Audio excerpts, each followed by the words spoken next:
Hello, this is the Insolvency Briefing by Midlands Business Recovery, and I'm Paul Brindley.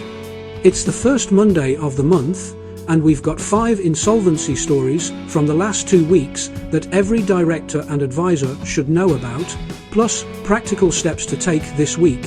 Let's get to it. Specialty Steel UK Limited, winding up, official receiver, what happened? A High Court winding up order was made against Specialty Steel UK Limited, and the official receiver has been appointed to handle the liquidation and creditor communications. Why it matters? Winding up orders with an official receiver appointed move control from directors to the state's officer very quickly. Unsecured creditors immediately face collection risk, and subcontractors frequently need fast proof of claim. Practical takeaway. If you have exposure to a business at risk of a petition, immediately A. Halt non-essential supplies, B. Register as a creditor with the official receiver, and C. Use any security or lien rights promptly. Document communications and invoices. Your clock starts now. 1. M Squared Lasers, Administration, IP, Jobs at Risk, what happened? Glasgow-based photonics firm M Squared Lasers was placed into administration. Administrators are seeking buyers for assets including IP and customer contracts after the business ceased trading. Why it matters? Technology and IP-rich businesses may preserve recoverable value through an administration sale, but employees, supplier, contracts and warranties are all potential points of loss if the process is rushed. Practical takeaway. Directors and advisors in tech sectors should ensure asset registers, IP, licenses, contracts are current and that ownership chains are clean.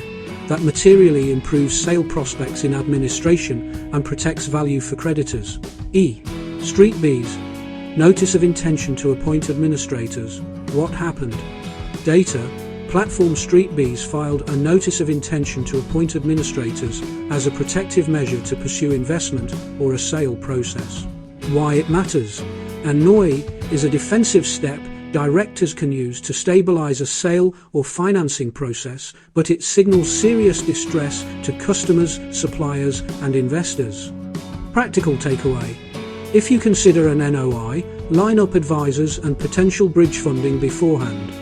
Prepare a clear carve-out plan for critical customers and suppliers, so service continuity is not lost during the protection period. 1. High Court HMRC winding up petition challenge dismissed. What happened?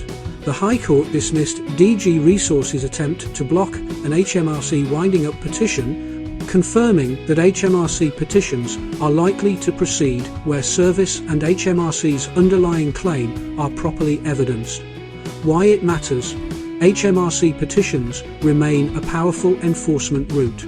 The ruling reinforces that tactical cross-claims or asserted rebates rarely stop a properly served HMRC petition.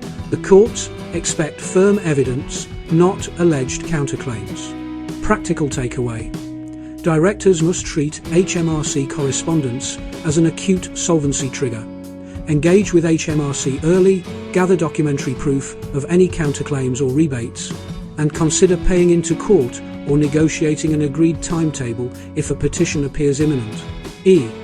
Regional construction sector pressure, CVAs, knock-on failures, what happened? Regional construction and trades continue to suffer insolvencies and CVA proposals as margins tighten and late payments bite. Recent roundups show multiple localized distress events across the regions. Why it matters? Construction is a contagion risk. A single lead, contractor failure can cascade through multi-tier supply chains, forcing subcontractors into CVAs or administrations. That has real effects on ongoing projects and creditor recoveries. Practical takeaway. If you trade with construction firms, tighten payment terms, require retentions or parent company guarantees where you can, and escalate disputes early. If you are a contractor, press for interim payments and consider insurance or factoring to smooth cash flow. Quick drill for your board this week. Pick your top 5 customers and run a 30-day exposure test for each. Then run a what if, where one exits, model the cash flow gap, contact with lenders, and document the mitigation steps you take. Lenders and, if needed, the court will want evidence you acted reasonably.